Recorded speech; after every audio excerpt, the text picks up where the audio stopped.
Топчугүл Шайдуллаева, Кара жаздык.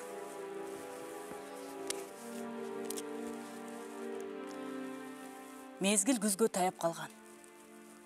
Таң жаңыдан супа салып, эл али жапырт уйкуда.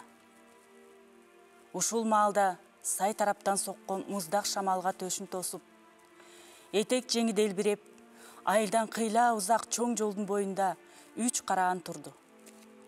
Алардын бири улам өткөн машинеге жан талаша кол көтөрөт. Жерге жарык түшкөнчө айылдан узап кетишсе жакшы болот эле. Чоң жолдо машинелер тынымсыз өтүп, бирок буларга бири да токтойм дебеди. Таңкы суукка үшүп, дилдиреген ургачынын көзүндөгү убайымды, жүзүндөгү аргасыздыкты бири да көргөн жок. Таң акырын жарып келатты. Ан сайын 3 караандын эң улуусу чебелектеп, адегенде жол боюнда турса, эми жол ортосуна чыга калды. Зуулдап келаткан машиналар ошондо да токтогон жок. Сигналын кыйкырта басып, аялды тегеренип өтүп кете беришти.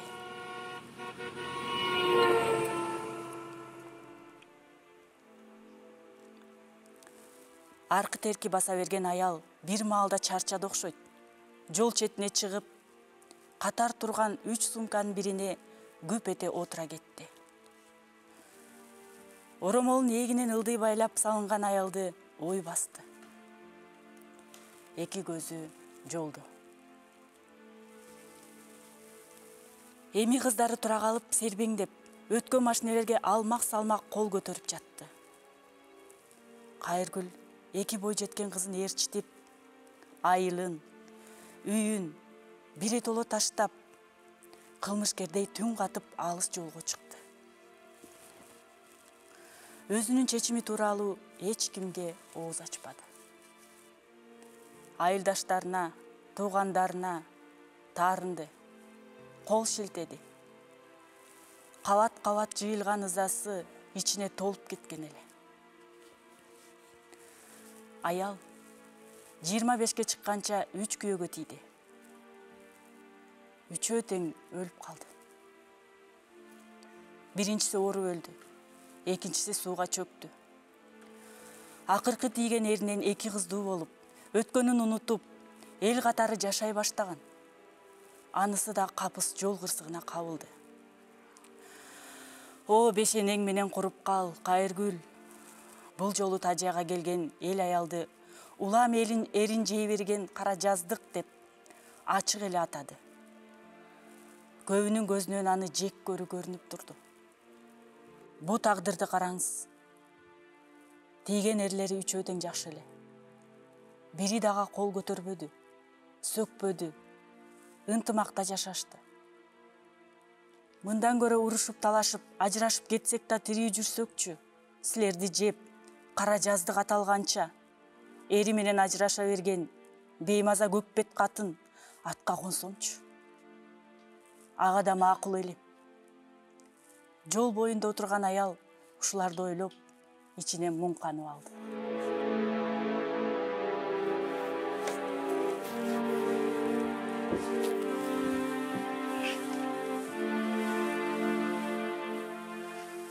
Кайыргүл чырайына жараша үйүн, короо жайын, буюм тайымын зымпыйта таза кармап, колунан бычкан тиккен келген чебер ууз эле. Кара жаздыкка эч ким үйлөнгүсү келбесе да, эркектер баары бир ага тартыла берчү. Айрыкча айылдагы чоңмун дегендер. Алар жогору жактан комиссия же коноктор келип калганда, токтоосуз ушул келиндин үйүнө келишчү. Конок күткөнгө үйү таза, тамагы даамдуу, чай сунганга өзү сулуу келин. Бардык тарабынан төп келет эле. Айылдын атка минерлери керектүү тамак ашын көтөрүп алып келишчү. Кайыргүл да аларды жер каратпай, ойдогудай конокторун тосуп, ажаатын ачып берип турчу. Өзү да буга көнгөн эле. Ар дайым ак дасторкону жуулуу, идиш аягы белен турчу. Анын айылдыктар бешенесине ыйгарып койгон Кара жаздык деген атын сырттан келген коноктор кайдан билсин? Алардын кээлери Айжамал келинге белек берип, жакшы сөзүн айтып, көңүлүн көтөрүп коюп кетишчү. Арасында сугун арткандар, аны көпкө чейин эсинен чыгара албагандары да болгон. Ушундай бу кара жаздык аял айылдагы көптөгөн башка ак жаздык аялдар колунан келбеген иштерди аткарат эле. Суранып келгендерге кийим кечесин тигип берип, канча кыздарга сеп камдашып, тиричилигин өткөрдү. Кудай бармагынан айтканы менен багы ошол бойдон ачылбады. Бир ирет ачылганы калып, кайра эле жабылды. Ошол күндү Кайыргүл кантип унутат? Анда да үйүндө мектеп директорунун конокторун тосуп берген эле. Келгендердин арасынан бирөө чыгып баратып, буга кайрылып кол сунган. Тамагыңыз абдан даамдуу болуптур. Өзүңүз да татынакай экенсиз. Менин атым Касым. Ошондо үнү дирилдеп, сүрдөй түшкөн конокко шаша-буша кол узатып жатып чочуп кеткен. Атым Кайыргүл. Кийин ал эркек муну издеп кайра келди да. Ал күнү да адатынча тигүү машинесинде кыжынып иштеп аткан. Маанайы да жок эле. Бир маалда дарбазага жакын келип, токтогон машиненин үнүн угуп, ишин токтотуп терезеге келди. Колуна гүл, таттууларды көтөрүп, кирип келаткан Касымды көрүп чочуп кетти. Ошондогу узун бойлуу, шляпачан, Касымдын жарк этип күлгөн кабагы, оттой жанган көздөрү. Эстесе азыр да жүрөгү булкуп кетет. Арыбаңыз, Кайыргүл. Мен борбордон атайын сизге келдим. Сиздин колуңузду сурап келдим. Касымдын үнү дагы калтарып кетти. Жок дебеңиз, сизди кыздарыңыз менен борборго көчүрүп алып кетем, деди. Колунан гүлдү алган Кайыргүл коркуп кетти. Жок, болбойт. Кайыргүл, мен сизди бир көргөндө эле жактырып калгам. Сиз төгөрөгү төп келген эң мыкты аял зат экенсиз. Сизди бактылуу кылганга кудуретим жетет. Сиз билбейсиз. Мен кара жаздыкмын. Түшүнбөй жатасыз го. Ачык айтсам, мен турмушка чыккан эркектер эмнегедир бат эле өлүп калышат. Ошон үчүн эл мени ушинтип айтат. Сиздин да өлүп калышыңызды каалабайм. Кайыргүл мукактанды. Муну уккан болочок күйөө ойлонуп калгандын ордуна үйдү жаңырта каткырып күлдү. Коюңузчу, бул жөн эле сөз да. Тобо, айылдыктардын таппаганы жок. Мындайга мен түк ишенбейм. Менин деле аялым каза болуп калган. Ажал жетсе баарыбыз өлөбүз.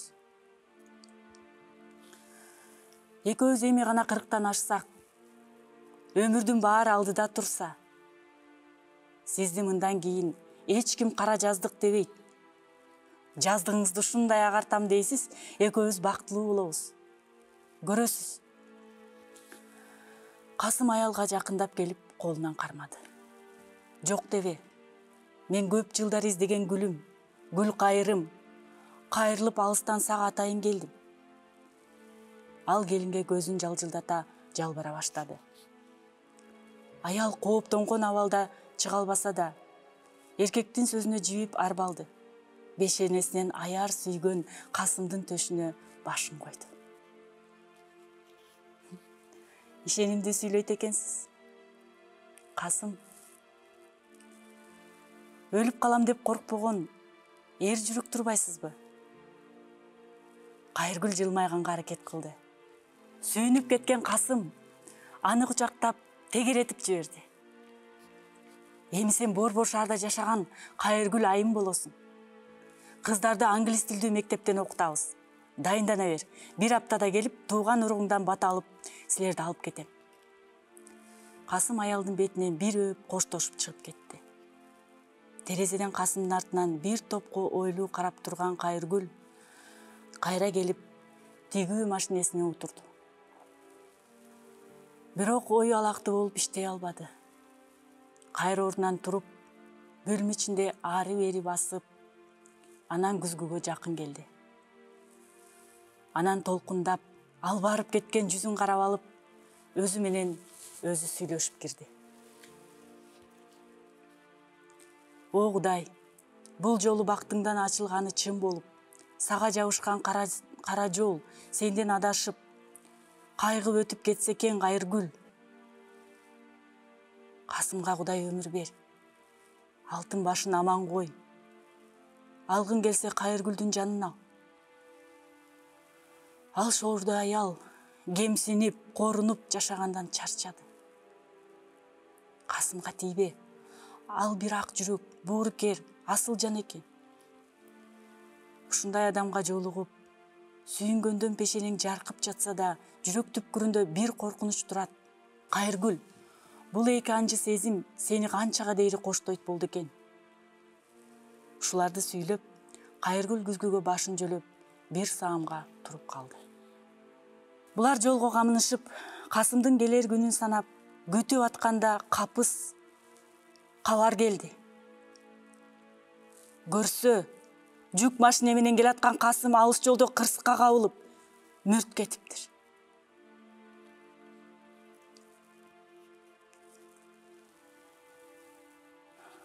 Бул эркек ага үйлөнө электе бир жаздыкка баш койгонго да үлгүрбөй өлүмгө кериптер болду. Эркекке боору ооруп, өксүп ыйлаган аял жакасын кармап, тагдырына биротоло моюнсунду. Бул окуядан кийин айылдаштары андан ого бетер оолактап, ачык эле четтеп калышты. Жол карап, муңканып отурган аялдын көз алдында былтыр так ушул маалдагы дагы бир жүрөгүн ооруткан окуя келди. Жакын курбусу уулун үйлөнтпөк болуп, Кайыргүл бир канча күнү бара чегип, анын келинине атап көшөгө тикти, саймалап кооздоду. Анан өзү жакшы көйнөгүн кийип, жасанып, түзөнүп, көшөгөнү бооруна кысып алып, той башталган үйгө келди. Көшөгө баарына жакты. Отургандар жапырт аны алкап жиберишти. Ылайым колуң дарт көрбөсүн. Колуңа Кудай береке берсин. Өмүрлүү бол.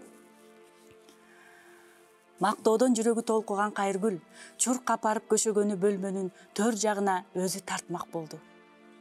Даяр кагылган мыктардын бирине эми гана кол сунганда, отургандардын ичинен эткел бою пекене аял шашып тура калып, анын колунан көшөгөнү жулуп алды.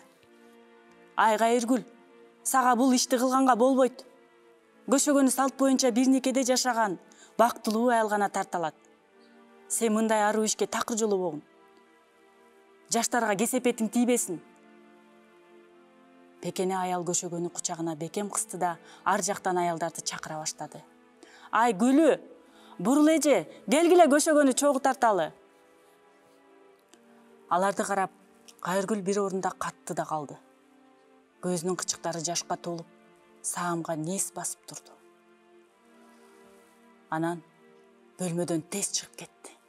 Анын тойду аягына чейин күтпөй, көкүрөгү ызага толуп кетип калганын көпчүлүккө эч ким байкаган да жок. Балким байкашкандыр. Аялга айылда баарынын эле мамилеси ушундай.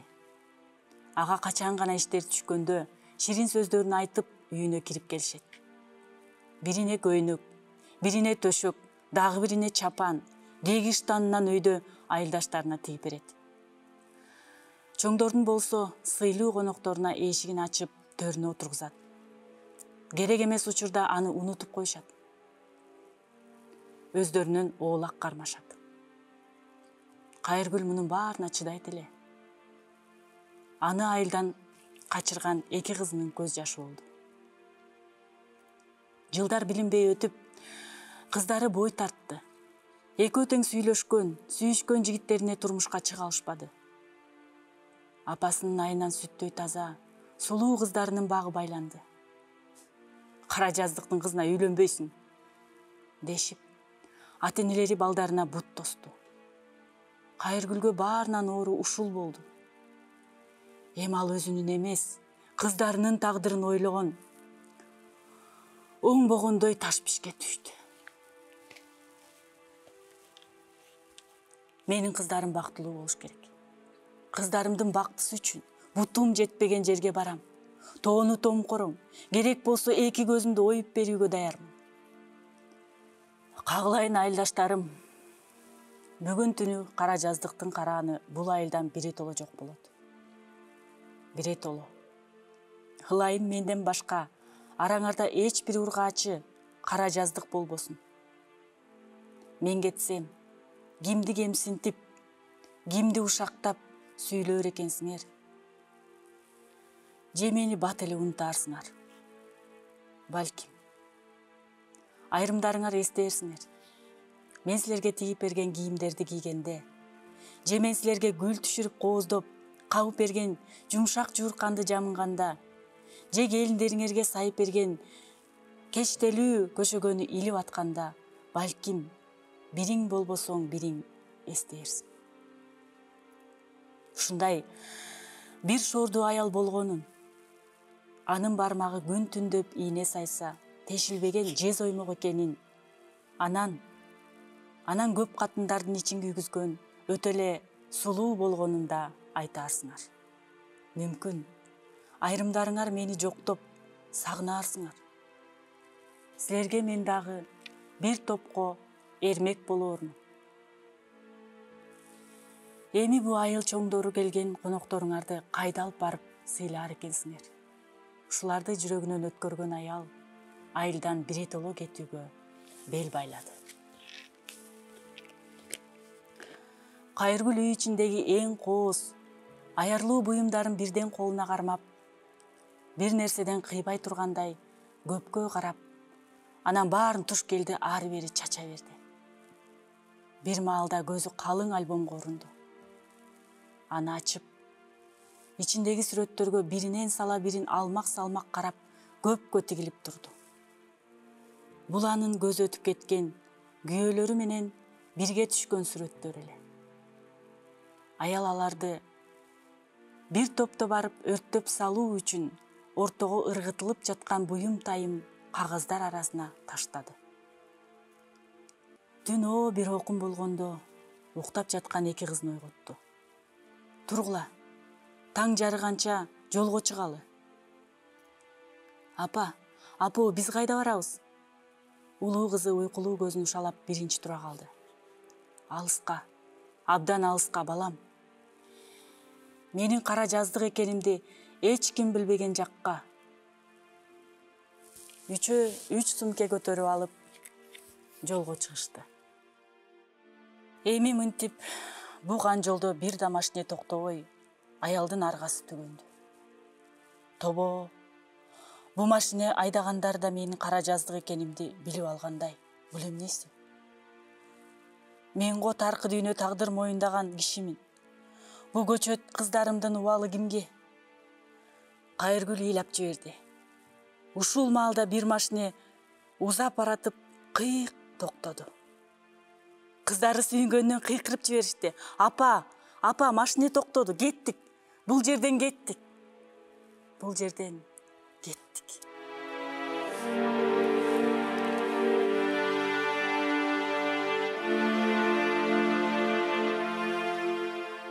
Топчугүл эже кара жаздык аңгемесинде аял затын эркектер гана кордобостон тагдыр да кордоп коет экенин баса белгилеп жазган. Мен бул чыгармада Кайыргүлдүн ролун ойногом. Үзүндүсүндө. Мага абдан жагат.